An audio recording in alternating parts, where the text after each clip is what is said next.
जय मसीह की। आज की इस आराधना में आप सबका स्वागत है।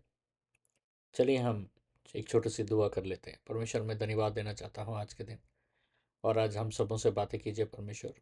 हमें एक नई चीज़ें सिखाइए। आपका पवित्र आत्मा का अगुवाई हमारे जीवन में हो परमेश्वर। धन्यवाद देते पिता, यीशु मसीह के नाम से मांगते हैं, सुने ग्रहण कीजिए, आमीन। आज हमारा वचन का शीर्षक है कि कलीसिया में उपस्थिति से परे परमेश्वर के साथ सच्चा निकट संबंध कैसा दिखता है। मतलब आज हम सब चर्च आते हैं। चर्च क्या सिर्फ चर्च आना जरूरी है? सिर्फ चर्च आने से परमेश्वर का निकट हम हो जाएंगे? इस विषय के बारे में आज हम लोग बात करेंगे। सबसे पहले कलीसिया आना बहुत ही ज़रूरी है। इसको तो और इसके बारे में और बात करने का प्रस्ताव नहीं है कि ज़रूरी है या ज़रूरी नहीं है। It is very important to go to church, but attending a church is not intimacy. आप कलीसिया जा रहे हो जिसका मतलब ये नहीं कि आप परमेश्वर के करीब हो। कलीसिया का सारा काम कर रहे हो तो इसका मतलब ये नहीं कि परमेश्वर के करीब हो। You sit in the church for years, कई साल आप कलीसिया में बैठते हो, and still not know the heart of God. You sing, you sing about it. अब बहुत जन कलीसिया में कई साल से आते हैं, बैठते हैं कलीसिया में। कलीसिया में आकर बैठने से हम परमेश्वर के हृदय को हम नहीं जान पाएंगे। Church attendance is good but it is not the proof of intimacy. कलीसिया आना जरूरी है, लेकिन कलीसिया आ रहे हैं तो इसका मतलब ये नहीं है कि वो व्यक्ति परमेश्वर का बहुत करीब है। God is not impressed by number of Sundays we show up, he is moved by the posture of your heart on the other days. सिर्फ रविवार को एक दिन आप कलीसिया जाओगे तो वो एक दिन के बारे में परमेश्वर बात नहीं कर रहा। वो एक दिन जरूरी है, वो एक दिन कलीसिया जाना बहुत ही जरूरी है, लेकिन बाकी दिन भी आपका हृदय का आ, स्थान कैसा है? आपके हृदय के स्थान में कौन कार्य कर रहा है, कौन बैठा है, आपका हृदय कैसा कार्य कर रहा है, ये सारी चीज महत्व रखता है। Some of the most dangerous deceptions is being around holy things while remaining unchanged. देखिए, सबसे खतरनाक चीज होता है पवित्र चीजें और पवित्र लोगों के साथ रहकर बदल नहीं रहा, नहीं बदलना। बहुत जन मेरे साथ घूमे मेरे जीवन प्राय में, लेकिन कोई मेरे साथ घूमकर लीडरशिप नहीं सीखा। घूमे मेरे साथ, बैठे, खाए पिए, लेकिन उन्होंने बहुत कुछ नहीं सीखा जो मैंने सीखा। तो उन्होंने प्रार्थना करना नहीं सीखा, उन्होंने लीडरशिप करना नहीं सीखा। उन लोगों ने लीडरशिप के बारे में उनको नॉलेज नहीं है। मेरे साथ थे, खाए पिए, घूमे घूमे रहे, लेकिन सीखे नहीं। तो हमको लग सकता है कि ये पास्टर के साथ बहुत करीब है, ये पास्टर के साथ बहुत घूमता है, इसको सब कुछ पता है। नहीं, एक धोखा हो सकता है वो। समझ रहे? क्योंकि साथ रहने से सीखना नहीं होता है। साथ रहने से कोई सीख नहीं सकता है। सीखने का हृदय अलग होता है। यीशु मसीह मत्ती का 7 का 22 से लेकर 23 में कहा, ने उसे बहुत ने उस दिन मुझसे मुझसे कहेंगे, परंतु मैं उससे कहूंगा, मैं तो तुझे कभी नहीं जानता। बहुत लोग प्रभु के पास आके बोलेंगे, प्रभु मैं तो आपके साथ घुमा, आप मेरे को नहीं जानते। लेकिन प्रभु बोलते हैं नहीं। परमेश्वर यहाँ ये नहीं कह रहे कि आ, तू मेरे साथ आया नहीं करके परमेश्वर ये कह रहे। परमेश्वर कह रहे मैं तुझे जानता नहीं। अब एक उदाहरण मैं देता हूँ। गाड़ी में हम एक का हम एक गाड़ी में बैठते, ट्रेन में बैठते। हम 12 घंटा 20 घंटा एक ट्रेन में सफ़र करते हैं। 20 घंटा एक आदमी हमारे सामने, एक औरत हमारे सामने, एक परिवार हमारे सामने बैठा है। उसके बाद उसका स्टेशन आता है, वो उतर जाता है, हमारा स्टेशन आता है, हम उतर जाते हैं। तो इसका मतलब क्या है? कि वो आपका संबंधी हो गया, क्योंकि वो 20 घंटा आपके साथ बिताया। 20 घंटा आपके साथ बिताया, 20 घंटा आपके साथ खाया, 20 घंटा आप जगह बर्थ में सोए, वो बर्थ में सोया।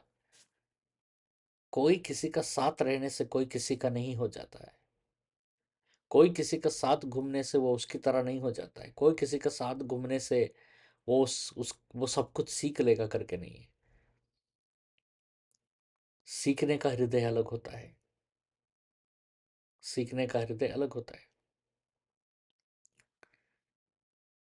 सीखना मतलब इंफॉर्मेशन नहीं। समझ रहे? इंफॉर्मेशन नहीं कि कैसा कैसा, ये नहीं। सीखना एक कनेक्शन है, एक संबंध है, एक स्थापना है। तुम पुलपिट का पास हो सकते हो, लेकिन तुम पुलपिट से जो बात कर रहा है परमेश्वर, उसको कैसे तुम अपने जीवन में अमल कर रहे हो, उसको तुम कैसे अपने जीवन में लेके चल रहे हो, ये बहुत अहमियत रखता है। तुम कलीसिया का सारा काम कर रहे होगे, लेकिन तो फिर भी तुम अंदरूनी अंदरूनी परमेश्वर से दूर रहते होगे। Intimacy is not being in the building. Intimacy is being alignment with God. परमेश्वर का जो संबंध है वो ये नहीं कि मैं आज चर्च में आके कुर्सी में मैं बैठ गया, मैं बस। ये बहुत ज़रूरी है, आप चर्च आना बहुत ज़रूरी है, इसको गलत मत समझिए। मैं ये नहीं कह रहा हूँ कि आपको चर्च से नहीं आना है। मैं ये नहीं कह रहा हूँ आपको कलीसिया का काम नहीं करना है। मैं आज उस स्थान पर बात कर रहा हूँ जहाँ उस स्थान में आपको परमेश्वर को आने देने का मौका देना चाहिए। परमेश्वर को मौका देना चाहिए आपके जीवन में काम करने का। ये सवाल हमेशा पूछना है। मैं इस सप्ताह तो कलीसिया गया, क्या मैंने इस सप्ताह मैं सिर्फ कलीसिया गया या परमेश्वर से मिलने गया? क्या मेरा मुलाकात परमेश्वर से हुआ? ये सवाल पूछना है आपको। Many believers treat God like a boss, clocking in hours of serving, hoping for divine approval. बहुत जन परमेश्वर को ना एक बॉस की तरह देखते हैं। उनको लगता है कि मैंने 2 घंटा चर्च में बिता दिया, मैं आराधना में खड़ा होकर हाथ उठा दिया, मेरा बॉस खुश हो गया। But God is not running a company. परमेश्वर कंपनी नहीं चला रहा है। He is raising a family, he is running a family. वो एक परिवार को चला रहा है। वो आपको अपना कंपनी का कर्मचारी बनाना नहीं चाहता है। ध्यान से सुनिए, परमेश्वर आपको अपने कंपनी का कर्मचारी बनाना नहीं चाहता है। परमेश्वर चाहता है कि आप उसके परिवार का एक हिस्सा बने। आपको परमेश्वर अपने परिवार में लाना चाहता है। आपको अपना परिवार कहना चाहता है परमेश्वर। और ये मौका आप दे रहे हैं क्या परमेश्वर को? आप परमेश्वर के परिवार का एक हिस्सा बन रहे हैं कि नहीं? हम लोग हम लोगों को परमेश्वर ने इसलिए बुलाया क्योंकि वो हम पर प्यार बरसा है, और वो प्यार को हम अंगीकार करें।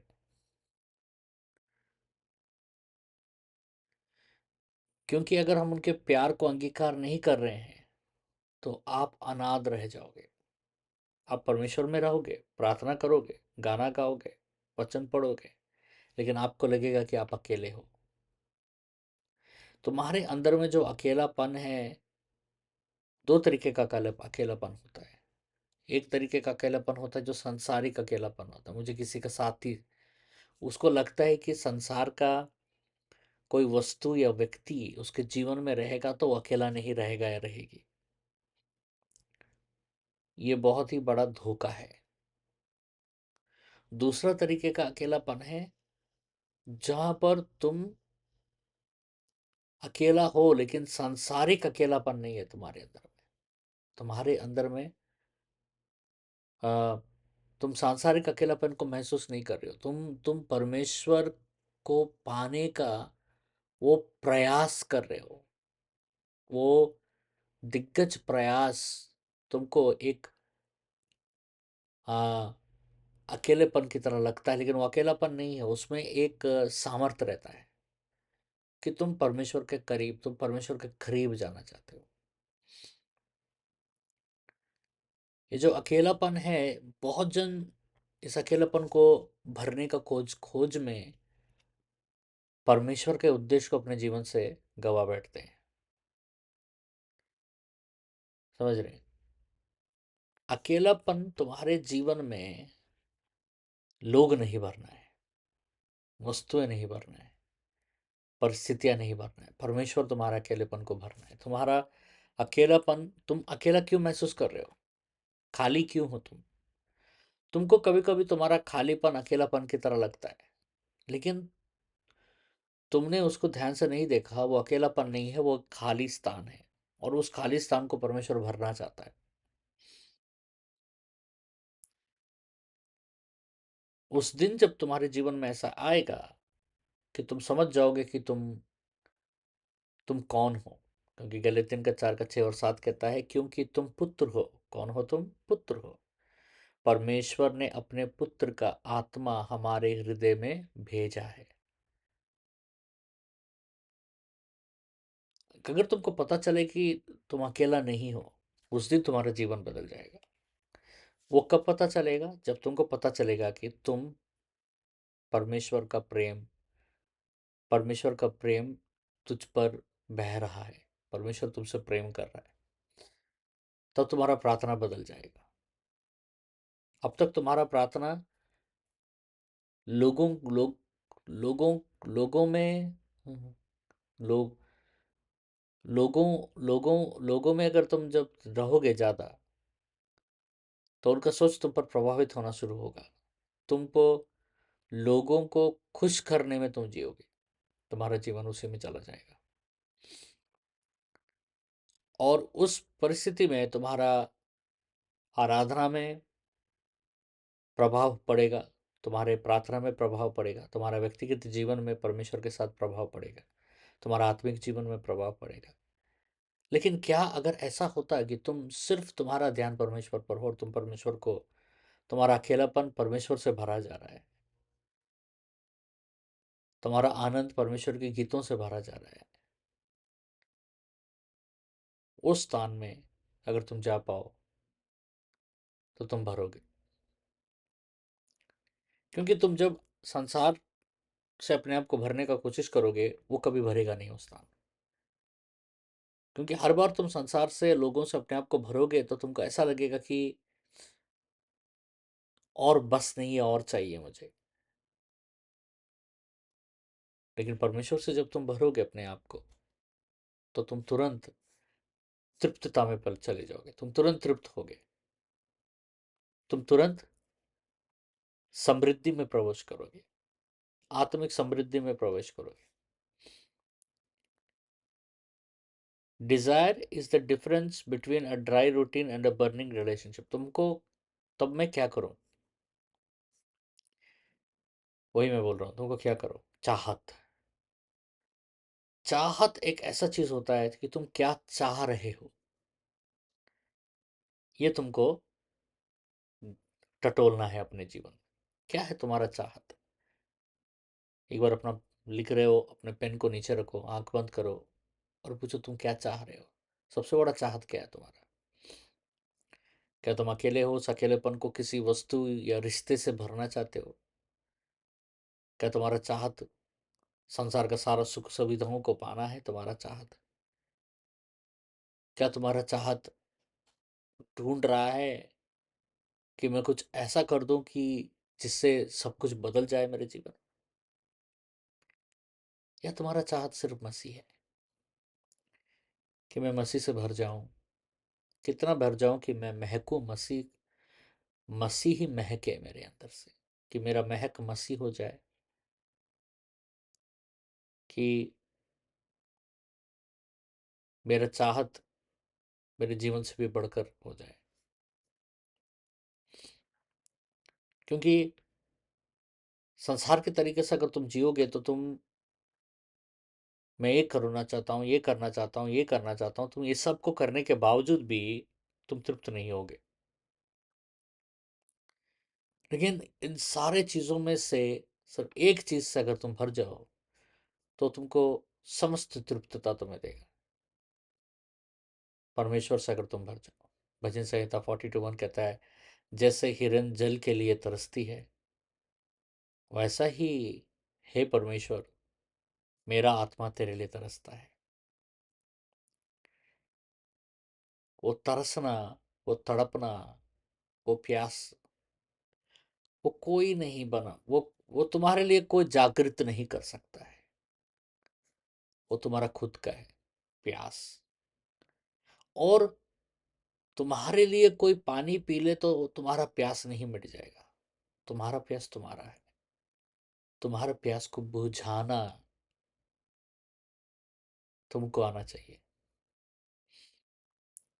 जब तुम्हारा और परमेश्वर का रिश्ता उतना गहरा हो जाता है तो तुम्हारा जीवन एक प्रार्थना हो जाता है। तुम प्रार्थना करोगे नहीं, तुम प्रार्थना में रहोगे। मैं प्रार्थना करने जा रहा हूं। ऐसा हो, ऐसा हो कि तुम्हारा जीवन ही प्रार्थना हो जाए। तुम जो हर बात जो बात करते हो वो बात प्रार्थना की तरफ लगे। ये कब होगा? फिर मैं बता रहा हूं। तुम्हारा इच्छा, तुम्हारा डिजायर,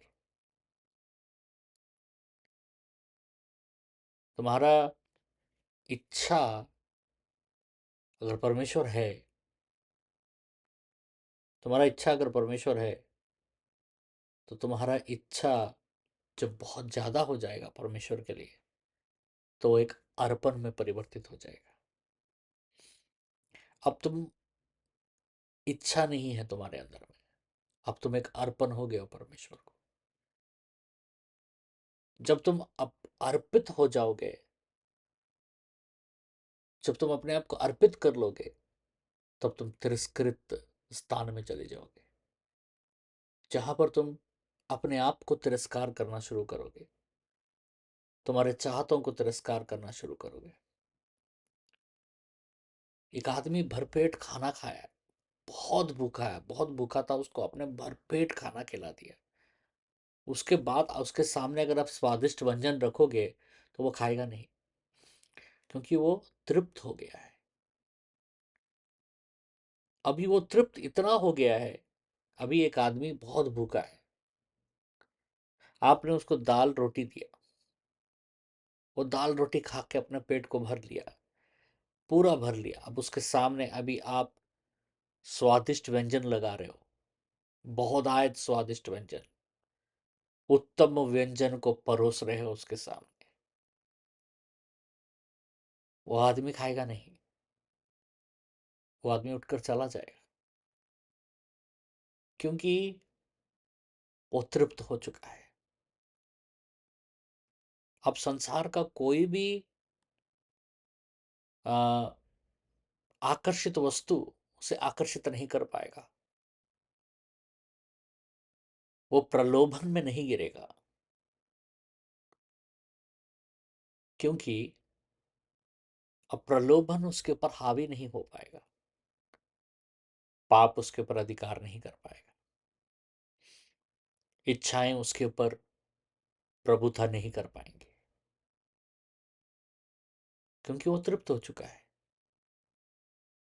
क्योंकि उसका भूख मिट चुका है। साधारण चीज ही खाया है वो, लेकिन क्या खाया है उससे नहीं, वो तृप्त हो चुका है। ये होता है तृप्त होने का परिणाम। एक व्यक्ति जब तृप्त हो जाता है तो उसका परिणाम होता है कि वो त्यागना शुरू करता है। उत्तम चीजों को उसके सामने परोसा जाए तो वो त्याग देता है। उसके सामने संसार का धन दौलत नाम शौहरत रुतबा इज्जत, ये सब उसके लिए व्यर्थ लगता है। इसलिए पौलुस कहता है कि संसार का सारा उत्तम चीज मेरे लिए गोबर के समान है, जिसके लिए लोग भागते हैं, जिसके लिए लोग जीते हैं, जिसके लिए लोग परिश्रम करते हैं, पसीना बहाते हैं, खून बहाते हैं। मेरे लिए वो सारी चीज़ें गोबर की तरह है, क्योंकि मैंने उत्तम चीज़ को पा मैं पा चुका हूँ। और उत्तम चीज़ है मसीह, मैंने मसीह को पा लिया है। तुम्हारा तुम्हारा सबसे बड़ा कर्तव्य है, तुम्हारा सबसे बड़ा कर्तव्य है कि तुम मसीह से प्रेम करो। ये सबसे बड़ा कर्तव्य है तुम्हारा। इससे बढ़कर कोई कर्तव्य नहीं है हमारा।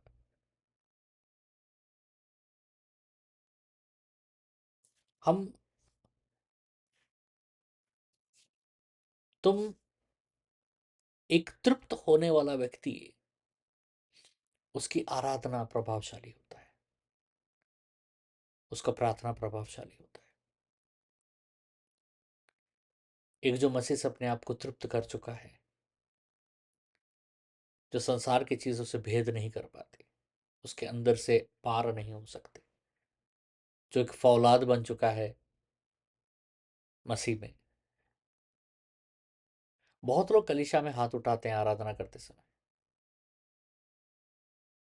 लेकिन बहुत कम वो लोग होते हैं जो मन और हाथ को एक साथ उठाते हैं आराधना में। क्योंकि मन एक कोटरी की तरह है, बहुत रहस्यमय चीजें हैं वहां पर। मन इंसान का एक विशाल स्थान होता है जहां पर वो सब कुछ समेट कर जीता है। एक इंसान को मन को खाली कर रहा एक असंभव सा कार्य है। इंसान अपने मन को खाली तब कर पाएगा जब वो किसी चीज से भरेगा, जब वो परमेश्वर से अपने आप को भरेगा। क्योंकि बाकी जो भी इंसान अपने मन में भर रहा है वो एक आ, परछाई की तरह है। उसके जीवन में वो अपने मनों को किस चीज से भर रहा है, वो सारी चीजें उसे उसको लग रहा है कि वो संतुष्ट पाएगा उन चीजों से, लेकिन वास्तविकता यह है कि वो संतुष्ट नहीं पा पाएगा उससे।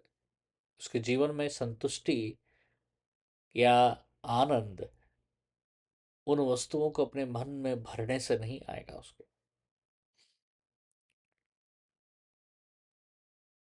हमारा जो हृदय है ना, हमारा जो मन, हमारा जो आत्मा, वो परमेश्वर, वो उसका ढांचा, हर चीज का एक ढांचा होता है, आपको तो मालूम है। हमारा जो ढांचा है वो परमेश्वर को भरने का ढांचा है। हम एकांत में किसको पुकार रहे हैं वो हमारा प्रभाव हमारे जीवन को प्रभावित करेगा। जब कोई आपको नहीं देख रहा है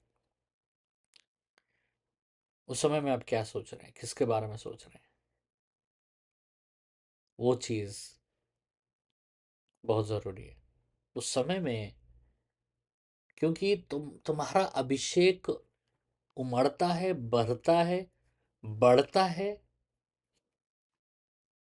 अगर तुम उस एकांत समय में भी परमेश्वर के बारे में सोच रहे हो। तुम्हारा मन परमेश्वर के विधियों पर, विधानों पर, अ, संविधान पर तैनात है तुम्हारा मन, और उसे पूरा करने का इच्छुक रखता है, तब तुम्हारा जीवन उमड़ेगा परमेश्वर के अभिषेक से, उमड़ कर बह जाएगा।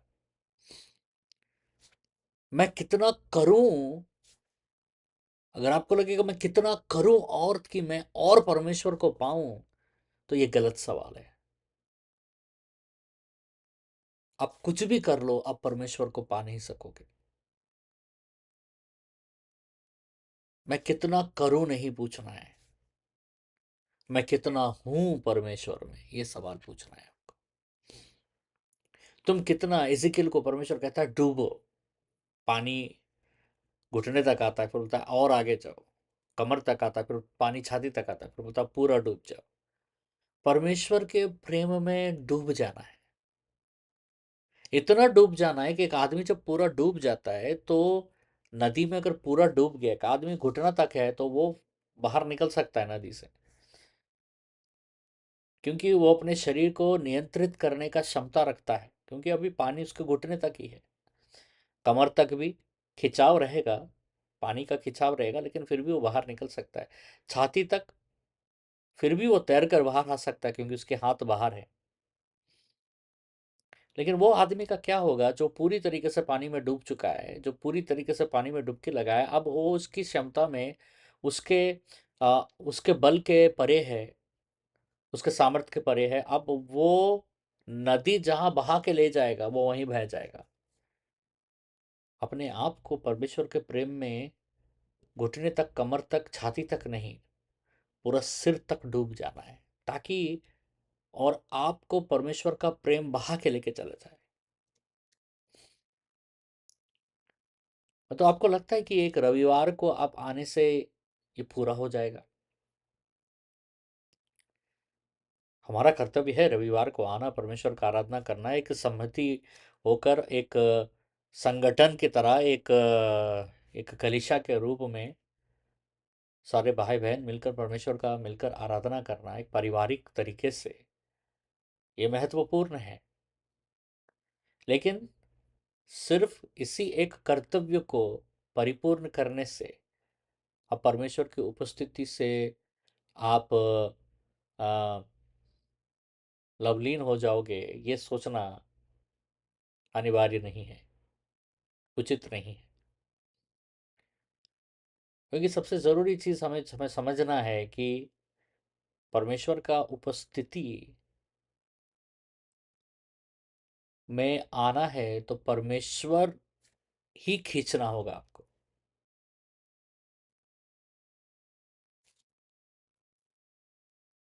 हम में से कई लोग परमेश्वर के बारे में बात करते हैं, बहुत अच्छी बात है, हम परमेश्वर से भी बात करते हैं बहुत, लेकिन हम में से कितने जन हैं जो इंतजार करते हैं कि परमेश्वर वापस हमसे बात करे? सब उपदेश 5 का 2 कहता है, अपने शब्द को थोड़े रखो, अपने शब्द को थोड़े रखो, परमेश्वर स्वर्ग में है और तू पृथ्वी पर। कितना बड़ा बात है, वो हमसे बात करना चाहता है। लेकिन क्या हम उनको वो मौका दे रहे हैं पूरे पूरे सप्ताह, पूरा महीना, पूरा साल हमसे बात करने के लिए?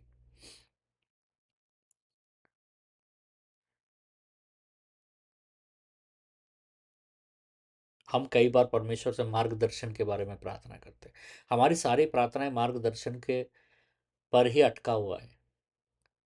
लेकिन हमको मार्गदर्शन नहीं मिलता है तो हम क्या करते हैं, हम अपना राह खुद चुन लेते हैं। क्यों? क्योंकि हम रुकते नहीं है कि परमेश्वर हमसे वापस संपर्क करे, हमसे बात करे। क्योंकि परमेश्वर के स्वर को अगर आप अनुभव करना चाहते हो तो इसके लिए आपके जीवन में सबसे जरूरी चीज है ठहराव। ठहराव मतलब रुक जाना नहीं होता है, ठहराव होता है समर्पण। कि परमेश्वर के पास जाकर हमें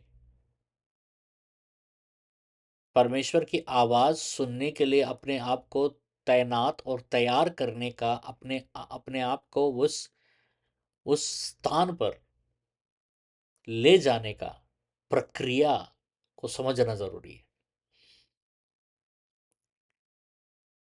क्योंकि आप चले तो जाओगे, क्योंकि कई साल से मैं चर्च आ रहा हूं, कई साल से मैं क्रिश्चियन हूं, अनुभव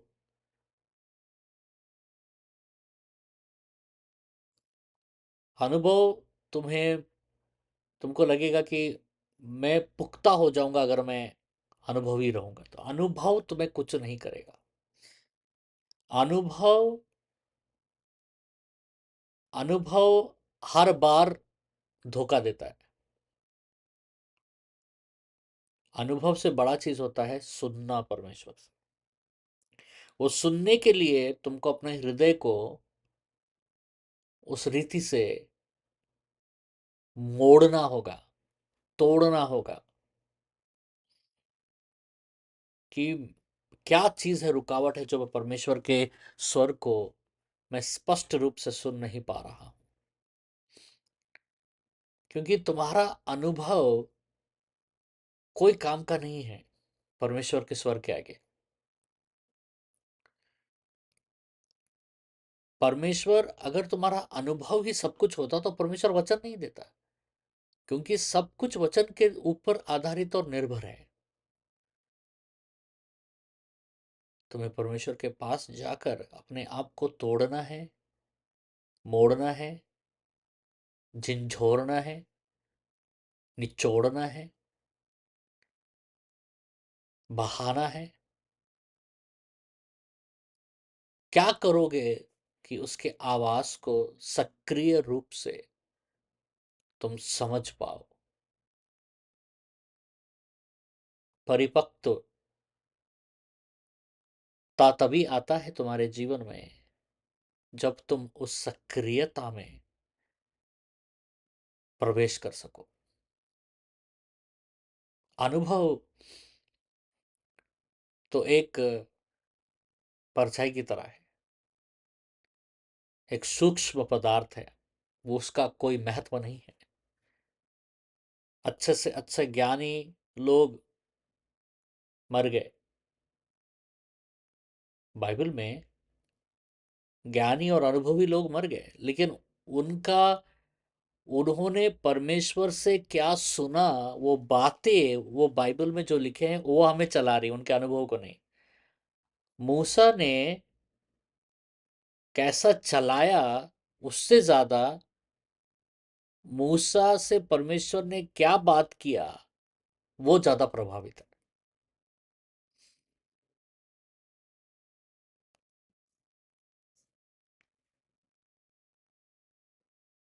हम आशीष के पीछे दौड़ते हैं, लेकिन आपको मालूम है कि आशीष संबंध से दृढ़ दृढ़ होता है। आशीष जो है वो संबंध से दृढ़ होता है। हम हर बार एक चमत्कार, एक चंगाई के बहाली में हम जीवन जीते हैं। सही बात है, कुछ में कोई कोई गलत बात नहीं है। परमेश्वर है चमत्कार करने के लिए, परमेश्वर है बेदारी लाने के लिए, परमेश्वर है बहुतायत देने के लिए। वो कोई नहीं है, वो कोई गलत बात नहीं, लेकिन हर बार हमारा मन वहीं पर रहना, हर बार हमारा मन वहीं पर रहना, वो बताता है कि आप अपने जीवन में आ, बढ़ नहीं पा रहे हो। हम परवरिश के बारे में बात करते हैं। परवरिश, परवरिश में सबसे गठिल चीज जो है वो है परवरिश में कि कैसे परवरिश करें हम अपने अपने अपने बच्चों को। हर माता पिता का यही सबसे, यहीं पर सबसे ज्यादा झुकाव रहता है उनका, और उनका जीवन का सारा प्रभाव इसी पर ही टिका हुआ होता है। लेकिन सबसे बड़ा परवरिश आपको करना है अपने हृदय का। आप अपने हृदय को कैसे परवरिश कर रहे हो, ये आपके आत्मिक जीवन के उन्नति को दर्शाता है। तुम्हारा आत्मिक जीवन का उन्नति तुम्हारे हृदय के परवरिश पर निर्भर होता है। मैं रोज सुबह उठकर अपने हृदय को कैसे परवरिश करता हूँ, वचन पढ़ता हूँ, प्रार्थना करता हूँ। सिर्फ वचन पढ़कर, एक वचन ज्ञान रूपी संदेह के रूप में नहीं पढ़ना नहीं है, वचन को लागू रूपी करना है। क्या फायदा ज्ञान, बाइबल में क्या लिखा है वो जानना जरूरी है, या बाइबल कैसा जीने के लिए कहता है वो जीना जरूरी है? तो बहुत जरूरी चीज है कि हम,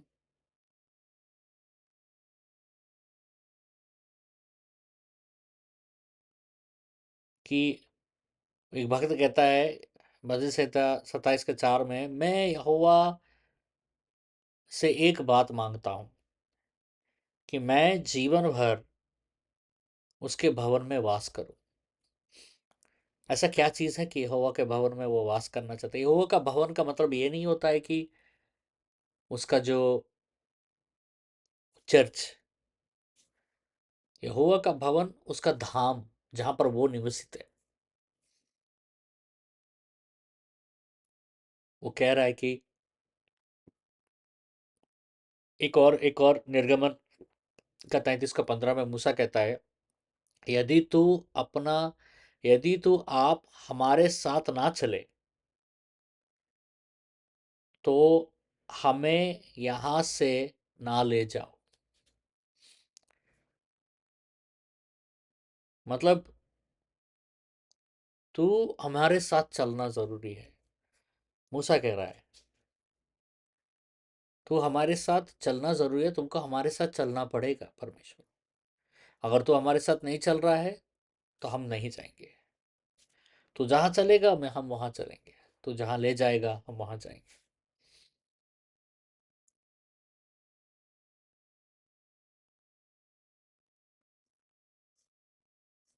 परमेश्वर अपने रहस्यमय बातों को साधारण लोगों को नहीं बताएंगे। परमेश्वर सिर्फ उन्हीं को बताएंगे जो उनके साथ करीब है।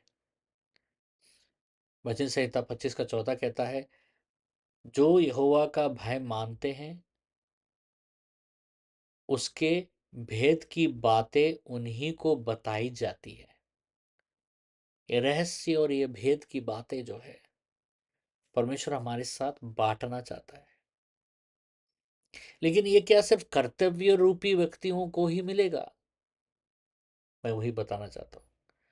रविवार को आना एक कर्तव्य है,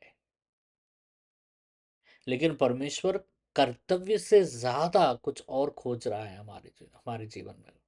कुछ और चाह रहा है। संबंध। कर्तव्य तो है, लेकिन संबंध बहुत जरूरी है।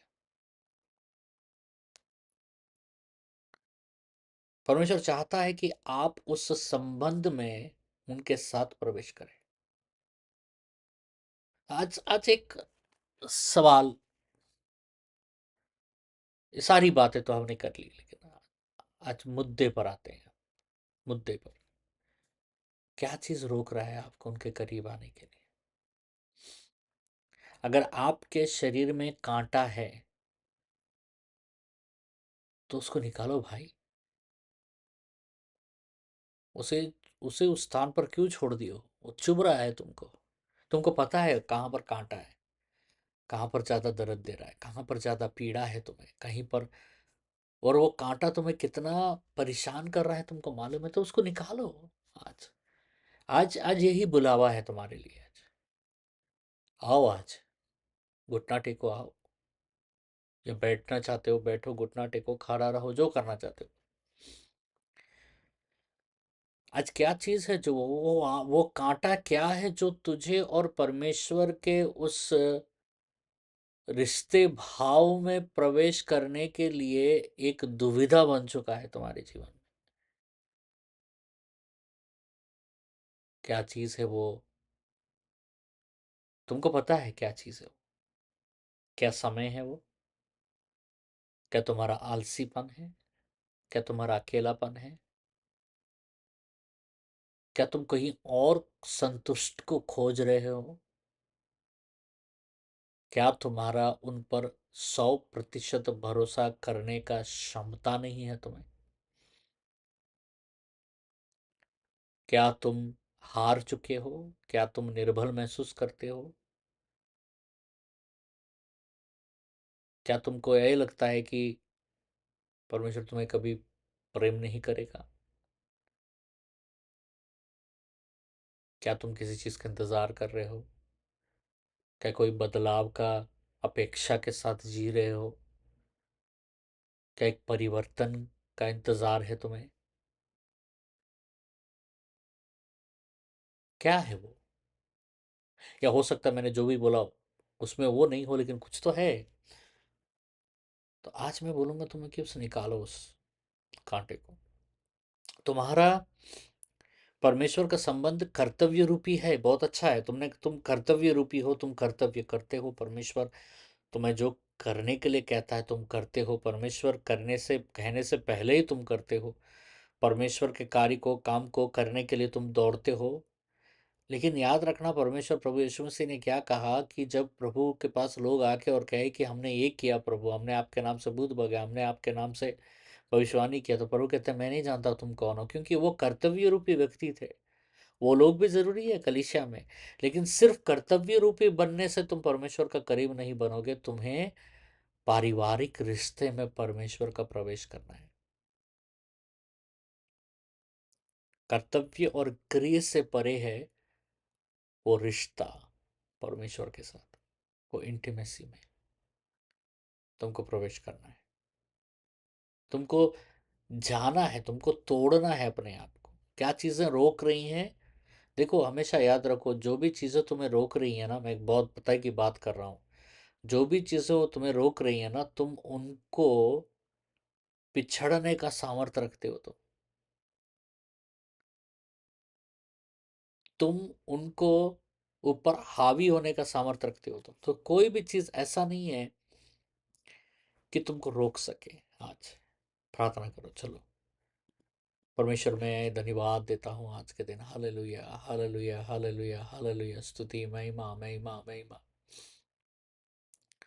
कि जो भी चीज़ें परमेश्वर उनके जीवन में एक रुकावट की तरह, एक रुकावट की तरह, एक वो रोक रही हैं परमेश्वर उनके जीवन में। जो भी चीज़ें उनके जीवन में उनको उनको लग रहा है कि ये समय जो है ये उनका,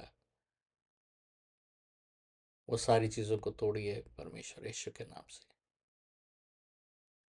परमेश्वर, मैं प्रार्थना कर रहा हूँ आज की उन कांटों को हमारे जीवन से निकालिए यीशु के नाम से, जो एक रुकावट बनकर परमेश्वर हमारे जीवन में आ रही है। क्या चीज़ें हैं परमेश्वर जो मुझे परमेश्वर के करीब में, क्योंकि रिश्ते में प्रवेश करने से मुझे रोक रहे हैं। मुझे उनका आवाज़ सुनना है, मुझे उनको महसूस करना है, मुझे उनके साथ रहना है, मुझे उनको देखना है, मुझे उनके दर्शन देखने हैं, मुझे उनके सपने देखने हैं, मुझे उनका, उनके रहस्यमय स्थानों में मैं प्रवेश करना चाहता हूँ। परमेश्वर, मुझ में और प्यास बढ़ाइए। परमेश्वर, मेरा ये जो कि मुझे लगता है कि मैं अकेला हूँ, इसको तोड़िए प्रभु। क्योंकि ये अकेलापन जो है ये एक अनाथ आत्मा है, और इस आत्मा का अधिकार मेरे जीवन पर नहीं होना है। मैं एक लाचार व्यक्ति हूँ, मैं एक कमज़ोर व्यक्ति हूँ। ये सारी बातें एक एक एक विकलांग, और एक एक ये विकलांग वाली बातें एक अनाथ आत्मा ही बात करता है। लेकिन मैं तो अनाथ नहीं हूँ, क्योंकि परमेश्वर ने मुझे दत्तत्व लिया है। परमेश्वर, मैं आपके उस प्रेम में प्रवेश कर पाऊँ, ताकि मैं ये आपके हृदय के धड़कन को मैं सुन सकूं, आपके प्रेम को महसूस कर सकूं। मैं तिरस्कृत नहीं हूं परमेश्वर, मैं लाचार नहीं हूं, मैं बेचारा नहीं हूं। मैं आपका संतान हूं, मैं आपका संतान हूं। परमेश्वर, मुझे जीतने का सामर्थ्य आपने दिया है, मुझे खड़ा होने का सामर्थ्य आपने दिया है। परमेश्वर, मुझे मुझे लड़ने का सामर्थ्य आपने दिया है, मुझे प्रेम करने का सामर्थ्य आपने दिया है। परमेश्वर, मुझे आपके परिवार का हिस्सा, मैं आपका परिवार का हिस्सा हूँ। मैं बनने वाला नहीं और एक दिन बनूंगा नहीं, मैं अब आपका परिवार का हिस्सा हूँ। परमेश्वर, मैं आपके प्रेम के दायरे में मैं रहता हूँ, क्योंकि आपका प्रेम मेरा चारों ओर घिरा हुआ रहता। मैं आपके अनुग्रह दृष्टि में हमेशा मैं निवास करता हूँ परमेश्वर, क्योंकि स्वर्ग से आप मुझे देखते हैं और आप मुझे जानते हैं, मेरा नाम आप जानते हैं परमेश्वर। मैं अनजान नहीं हूँ, मैं विदेशी नहीं हूँ परमेश्वर,